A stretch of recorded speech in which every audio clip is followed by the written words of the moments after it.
The night before the wedding, I stood inside the walk-in closet of the bridal suite and watched my stepsister and my fiancé writhe on the bed. She was wearing my custom wedding gown, her voice syrupy and breathless. "Adrian, tomorrow you're marrying that imposter. Are you really willing?" He needed her softness. "If she didn't hold 30% of the shares, did you think I'd marry some swapped-in street kid from 20 years ago? Once we're married and I get the power of attorney, I'll send her to see the king of hell. Then the Vance and Sterling empires will be ours." I flashed back to the day, 6 months ago, when the Vance family brought me home. Vance and Vance were apologetic yet distant, only my stepsister was warm to a sickening degree. And Adrian, the self-proclaimed love-at-first-sight fiancé, had proposed on my 3rd day back, promising to make up for 20 lost years. It had all been a con. At 3 a.m., I slipped out of the bridal suite soundlessly and texted my assistant, "Greenlight the plan." Before we go on, subscribe to the channel and tell us in the comments where you're listening from. Instead of returning to the Vance estate, I went to the penthouse suite of the hotel. The moment I stepped inside, my phone lit up. "Adrian." I drew a slow breath, swallowed the sob in my throat, and answered with manufactured drowsiness. "Adrian? Why are you still up?" "Just finished drinks with the groomsmen." His voice carried the lazy lilt of a man who supposedly couldn't sleep from pre-wedding excitement. "Brianna says you're not home, where'd you disappear to?" My knuckles whitened around the phone. Trust Brianna to play the victim first. "It's stuffy in the suite. I came back to the estate to grab something and keep mom and dad company." My heartbeat stayed steady while I lied, so steady it surprised me. "Oh?" Adrian chuckled, the sound edged with a sneer I almost tasted through the speaker. "Keeping them company? They've been bending my ear all night, saying you're wild, that you can't sit still since you came back to the Vance family, and..." He paused deliberately, dangling the words. "And what?" I played along, finger flicking across the tablet as I opened the folder my assistant had sent. "That you're probably not good enough for the Sterlings." His voice dropped to a chill. "But no matter. Once the ceremony's done tomorrow, you'll be Adrian. Better curb that temper, don't embarrass me." I nearly cracked the screen where the stock transfer template glowed. "I understand." My answer came out soft, a perfect mix of meek and wounded. "Good girl." Satisfied, he slipped back into honeyed tones. "Get some rest. Tomorrow you'll be the most beautiful bride." The call cut. I tossed the tablet onto the couch and walked to the floor-to-ceiling windows. Below, traffic streams looked like flowing neon, painting ice across my eyes. Moments later a WhatsApp ping, "Brianna," a photo attached. She lay on the bridal bed wearing my gown, clutching my vows. Caption: "Sis, your dress is gorgeous, too bad the woman wearing it tomorrow doesn't deserve the happiness." I stared for 3 seconds, typed back, "See you tomorrow," and blocked her. When I turned, my assistant's incoming call vibrated in my palm. "Dance, every piece of evidence is locked and loaded, including the fun diversion trail at Sterling. And Brianna's forged contract signatures. Perfect." I gazed at the moon washing the skyline silver, voice flat as glass. Tomorrow this wedding becomes their funeral. The first time I met Adrian was at the welcome banquet the Vance family threw for me. He wore an ivory suit, standing amid the crowd like polished marble. "Vance, I'm Adrian." He handed me a flute of champagne, smile gentle. "I heard you just got back. If you ever need anything, call me." Back then I'd just left Millbrook for this glittering alien city, guard up against everyone, except him. He remembered I hated cilantro and told every waiter to leave it out. He showed up with hot lattes. When I worked past midnight and stayed until security turned the lights off. When Vance's cold courtesy hurt, he hugged me and whispered, "You still have me." Now I know every thoughtful touch was blocking rehearsed theater. One night I accidentally glimpsed his chat thread with Brianna. She had asked, "You're so nice to that stray, what if you actually fall for her?" He replied, "Fall? It's all an act. Once the shares are mine, she's trash." My heart felt wrung, but I still told myself I'd misread, that there had to be a misunderstanding. Later Brianna smashed the only locket my mom ever left me, then cried that I'd pushed her. Adrian barreled in, condemnation blasting. "Serena, how vicious can you be? Brianna was keeping you company and you shove her?" I tried to explain, but words jammed in my throat like gravel. Behind him Brianna smirked in triumph. At the last Vance retreat, Adrian promised me a surprise in front of everyone. He produced a locket identical to the one Brianna wore, claiming he specially chose it for me. The crowd cooed that they matched. I felt only acid irony. I was her stand-in, even my gifts were hand-me-downs. Worst of all happened last month, fever at 102, head pounding. I called Adrian. He said he was trapped in a board meeting and told me to Uber to urgent care. Hours later, Brianna posted an Instagram selfie, she and Adrian on a carousel, arms twined. Caption: every day is Valentine's when you're with the one you love. That picture snapped through my delirium. All the tenderness had been counterfeit, every concern scripted. They'd played good cop, bad cop, spinning me like a top. The day before I accepted Adrian's proposal. A shareholders meeting at Vance, old vultures circling the 30% in my fist, pushing for Brianna to take my board seat. I argued until my voice cracked, they shot back, just returned, too green. After the room emptied I sat alone, exhaustion like wet cement. Adrian found me, slid a hand through my hair. Say, Rena, don't let them get to you. I'll fight for you. I looked up, grasping at straws. Really? Absolutely. He clasped my fingers, eyes pools of sincerity. Marry me. With the Sterlings behind you, those fossils won't dare bark. I hesitated, doubts about him and Brianna still squirming, but right then I needed an ally. Brianna swept in waving a folder. Sis, here's a power of attorney. Sign it, let Adrian handle your 30% for a while, and he'll stabilize everything for you. I scanned the sheet. During the proxy period, Adrian shall exercise full disposition rights over Serena's 30% advance. My stomach lurched. Help? More like daylight robbery. I can't sign. I shook my head. These shares are what my parents left me. I won't hand them to anyone. Adrian's face iced over. Serena, what's that supposed to mean? I'm offering to help and you don't trust me? Brianna fanned the flames. Sis, don't you believe Adrian? He cares about you. If you won't trust him, how will you survive in Vance? Watching their duet, I almost laughed. They'd set the trap long ago and were waiting for me to step in. I need time to think. I stood, but Adrian clamped my wrist, grip grinding bone. Serena, tomorrow's the proposal ceremony. You have to give me an answer tonight, either you sign the power of attorney and marry me, or you sit back while the old board members vote you out of Vance. When that happens, you'll be nothing. I stared at the threat glittering in Adrian's eyes and felt every slight, every betrayal of the past weeks, settle into my chest like ice. Yeah. I was nothing. A baby switched at birth, with no real place in the Vance family and zero voice inside Vance. If I refused him, I really could lose everything. Fine. I drew a slow breath, my voice flat as still water. I'll say yes. But I'm not signing anything until after the wedding. We'll talk then. Adrian's soft, practiced smile slid back into place. He released my wrist and patted my shoulder as if I'd just passed some test. I knew you'd come around. Serena, tomorrow I'll give you the grandest wedding this town has ever seen. Looking at that smile, I felt nothing but nausea. The last glowing coal of hope inside me winked out. Wedding day. The church was packed. I walked down the aisle on Vance's arm, step by measured step, toward Adrian waiting at the altar. His eyes flickered with impatience he couldn't quite hide.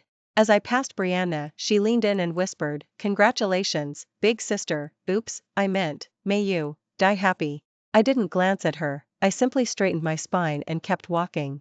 The ring exchange had just begun when Adrian's parents rose. Sterling pointed a manicured finger at me, voice razor sharp. Serena, you honestly think marrying into the Sterling family makes you royalty? Let me remind you, if you weren't clutching those Vance shares, we wouldn't let a foundling like you through our front door, let alone down this aisle. A murmur rippled through the pews, phones lifted like a flock of dark birds. Vance's parents looked mortified but stayed silent, heads lowered. Adrian frowned, clearly annoyed at Sterling's outburst, yet he didn't refute her. Instead he turned to me, tone clipped. Serena, apologize to my parents. Now. I stared at him, and laughed. Laughed until tears blurred my lashes. Apologize? For what, exactly? Adrian's face darkened. Don't be stupid. This is our wedding. Do you want to turn it into a circus? Circus? I raised my voice so every guest could hear. The real circus is the Sterling family, and Brianna. I lifted my hand. My assistant stepped forward, inserted a flash drive into the projector. Before we continue, let's enjoy a special wedding montage.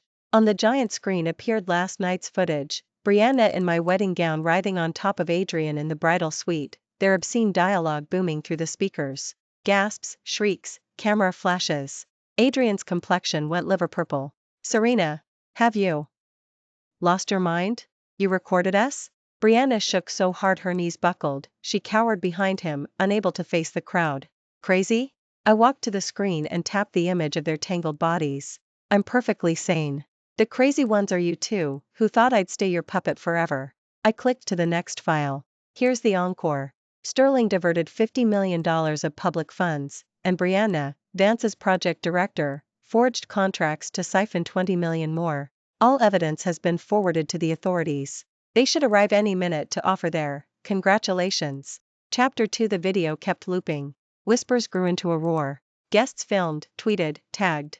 Several gray-haired Vance board members looked ready to vomit. They'd long suspected Adrian wanted the family shares, but never imagined filth like this.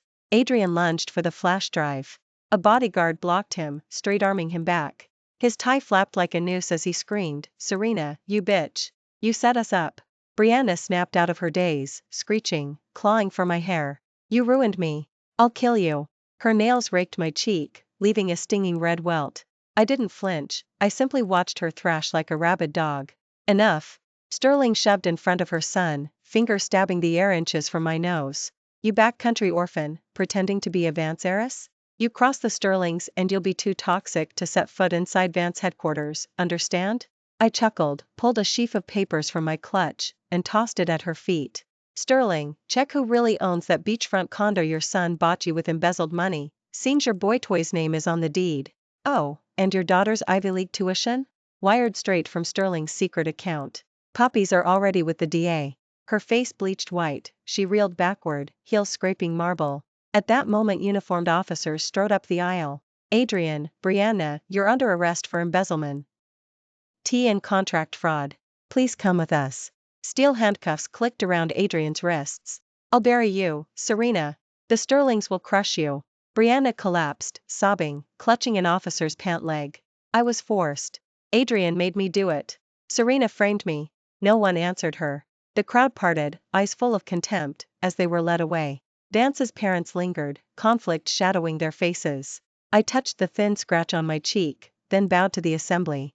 "I apologize for the spectacle. The wedding is cancelled, all expenses will be covered by me, Serena." I turned and walked out, strangely weightless for the first time in years. I thought locking Adrian and Brianna up would end the nightmare. 3 days later my assistant burst in. Adrian had made bail. Bail? How? With that much money involved, it should have been impossible. Grandpa called in favors and repaid part of the missing fund, claiming internal mismanagement. The paperwork sealed.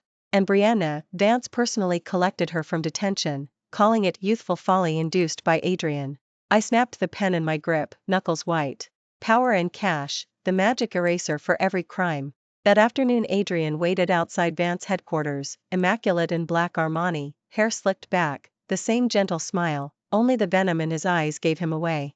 He blocked my path. "Serena, we need to talk. We have nothing to discuss." I stepped around, he seized my wrist, grip grinding bone. "Nothing?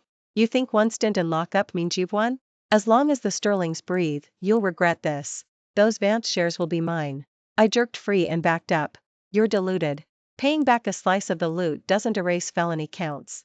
I've got enough evidence to send you back, permanently." He smirked, flicked a photograph at me. "Look first. Your adoptive parents in Millbrook received a generous donation yesterday. I even renovated their cottage. The price? A sworn statement cutting all ties with you." I stared at the photo, my adoptive parents standing in front of their freshly painted house. The smiles on their faces looked stiff, and it felt as if someone had reached in and squeezed my heart. Adrian was actually using them to threaten me. "You piece of trash." I shook with rage. He only smiled. "Compared to the trap you set for me, this is nothing. Serena, be smart and hand over the shares. Otherwise, I can't promise your foster parents will stay safe." Right then, Brianna stepped out of a car parked nearby. She walked over, slipped her arm through Adrian's, and gave me a smug stare. "Sis, just do what Adrian says. A nobody like you can't beat us. Mom and Dad have already forgiven me, the Vance family will still be mine. You're the outsider." Watching their little duet, I drew a slow breath and forced the fury down. This wasn't the moment to go head to head. I had to keep my adoptive parents safe first. "Fine. We can talk." I met their eyes, my own as cold as ice. "But you guarantee my parents' safety? If anything happens to them, I'll burn every bridge and make sure you drown with me." Adrian nodded, satisfied. "That's more like it. Same place, tomorrow afternoon." He draped his arm around Brianna, climbed into the car, and sped off, leaving me standing there, fists clenched. Back at Vance, I had my assistant pull every detail of Adrian's bail and the money he'd returned to the company account. Within the hour she delivered the bombshell: the cash hadn't come from the Sterling family at all. Adrian had quietly hawked one of Sterling's most cherished subsidiaries, Grandpa's pride and joy, to a private lender at loan shark rates. If he defaulted, the subsidiary went to the lender free and clear. She laid a photocopy of the mortgage contract on my desk. I traced Adrian's bold signature with one finger and felt a cold smile curve my mouth. This was his trump card? He was nothing more than a man robbing Peter to pay Paul. The next afternoon I walked into the cafe. Right on time. Adrian and Brianna were already at the window table, a share transfer agreement laid between their lattes. Adrian glanced up and slid the papers toward me. Sign. Once it's done, your foster parents stay untouched.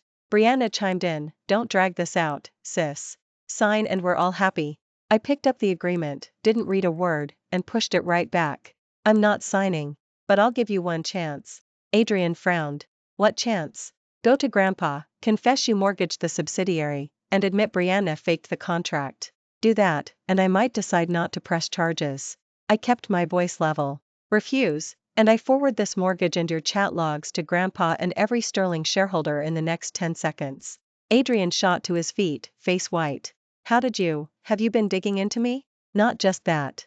I also know your balloon payment is due next Friday. Miss it, you lose the company and land in crushing debt. I raised my phone, screenshots glowing. One tap and Grandpa gets the file. Brianna clutched Adrian's sleeve, panicked. Adrian, if Grandpa finds out he'll disown you. Adrian glared, rage and fear mingling in his eyes. At last he bit out, deal. But you keep Brianna out of this, and you leave my adoptive parents alone. I guarantee only my own parents' safety. Brianna forged papers and embezzled $20 million from Vance, she settles that debt herself. I turned to her. Brianna, confess to Mom and Dad, or I'll make sure the family never speaks your name again. Brianna's face went paper white, she couldn't utter a word. Adrian exhaled sharply. Fine. Agreed. That night Adrian told Grandpa everything. Grandpa exploded, grounded Adrian on the spot, and ordered him to raise the payoff money before the note came due. At my gentle reminder, Brianna also knelt before Vance and admitted the forged contract. Mom and Dad were furious but stopped short of kicking her out. They froze her cards, cut her allowance, and told her to repay every $. Now she's interning at the very bottom of Vance, fetching coffee and running copies. I sat in my office, listening to the updates, a thin smile on my lips. This was only the opening act. Every debt Adrian and Brianna owe me will be collected, with interest. Adrian spent a month under house arrest before Grandpa let him out. First thing he did was show up at Vance, clutching a giant bouquet of red roses, wearing the white suit I once said made him look like an old Hollywood heartthrob. Serena, I was wrong, he called the moment he saw me. He hurried over and thrust the roses at me. I let money and power blind me. I've learned my lesson. Give me one more chance? I looked from the roses to the rehearsed sorrow on his face and almost laughed. Adrian, do you honestly think there's still an us? Of course, he said quickly. I treated you badly, but I can change. I'll spend my life making it up to you. I don't even want the Vance shares anymore, I just want you. You don't want the shares? I echoed, amused. Because you're too busy fighting off creditors to chase them. You need a life raft, and you think I'm it. Sweet talk won't erase the past. His smile wavered. It's not like that. I really love you. Remember the first time you came to the city? I took you for hot pot, and you said it was the best you'd ever had. Or all those late nights at the office, I'd bring you lattes and wait until you finished. That was real. Real? I cut in. You used scraps of real to cloak a scheme that made me your puppet.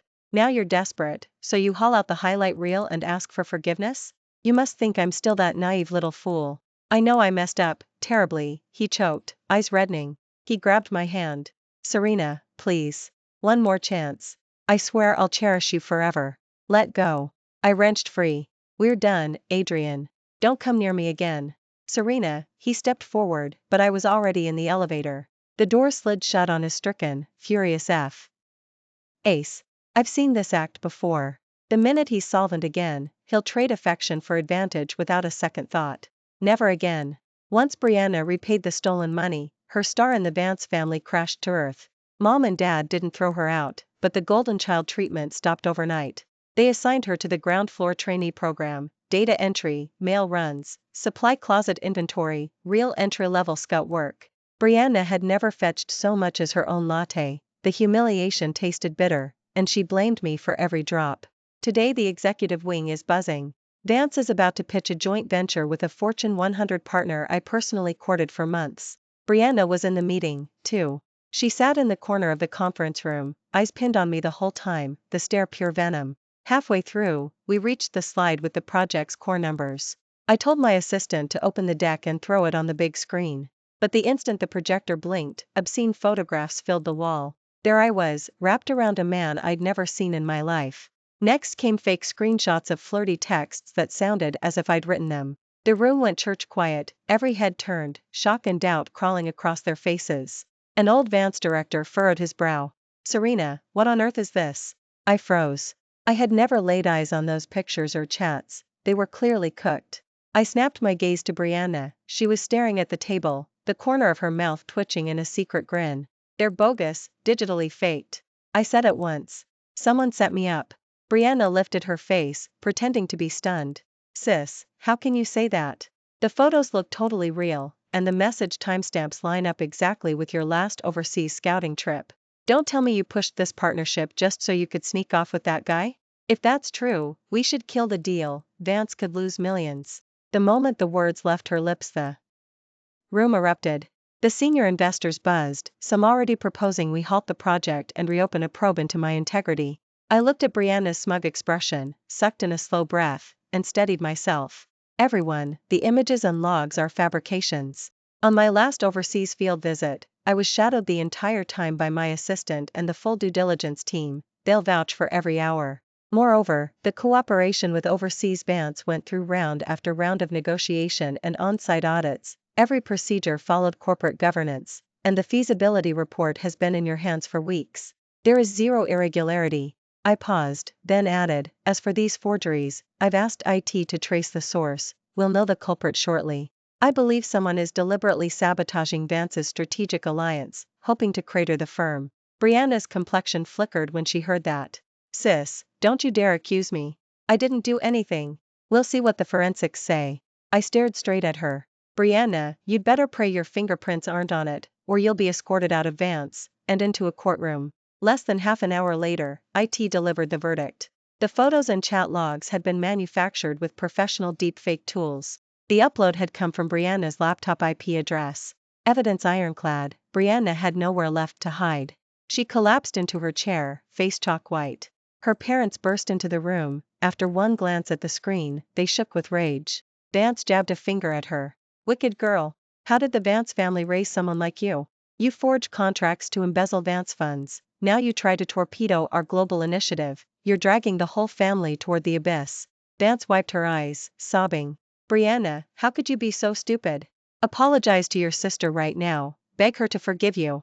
Brianna glared at me, resentment and desperation bubbling in her eyes. But she knew the game was over. No apology came, only a snarl through clenched teeth. "I hate her. Why should some switched-out birth stray get everything Vance owns, everyone's love, while I'm stuck in her shadow? I won't accept it." "Enough," Vance roared. "As of today, you are no longer my daughter. Guards, throw her out. Live or die, you're dead to the Vance family." Security strode in and dragged Brianna away. She thrashed, screamed, cursed me all the way down the corridor, but the doors finally slammed on her voice. After Brianna's exile, my birth parents came to find me. They sat across from me, guilt etched on every line of their faces. Vance exhaled wearily. "Serena, we're sorry. We treated you poorly, ignored your feelings, let Brianna hurt you. Words can't undo it, but we need you to hear us say, we're sorry." Vance dabbed her tears. "From now on we'll make it up to you, repay every day we missed. Can you forgive us?" Looking at them, my heart twisted in a dozen directions. I knew their remorse was real. Brianna's lies had blinded them for years. Now that the fog had lifted, they finally saw the truth. "Mom, Dad, let the past stay in the past." I spoke softly. "I know you've suffered, too. Let's move forward and run Vance together." Relief lit their faces. They hadn't expected forgiveness to come so easily. In truth, I hadn't forgotten the wounds. But nursing hatred only poisons the soul. And Vance is the lifework my parents left behind. I won't let outsiders destroy it. I will raise Vance higher than ever. that is the finest tribute I can offer my parents. Brianna vanished after her expulsion. Some say she fled abroad. Others claim creditors are hounding her for gambling debts. A few insist she's living on the street. Whatever her fate, it no longer concerns me. I poured every ounce of energy into Vance. Under my watch, the collaboration with the overseas Vance unit closed in record time. Revenue soared, and the share price climbed week after week. The veteran directors who once doubted me now vie to second my motions. My birth parents have handed me majority control, entrusting Vance entirely to my stewardship. I still visit my adoptive folks on weekends, bringing groceries and staying for latte and conversation. Seeing me thrive eases their hearts. Adrian refuses to stay in the past.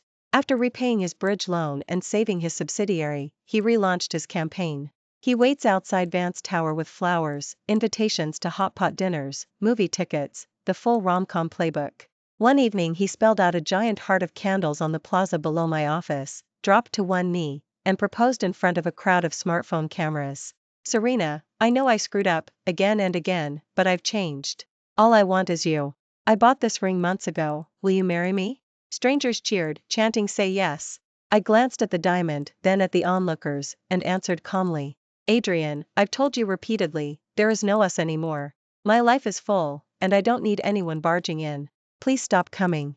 I turned and walked away without looking back. I could feel his disappointment radiating behind me, but I would not offer false hope. One betrayal was lesson enough. I won't audition for a second.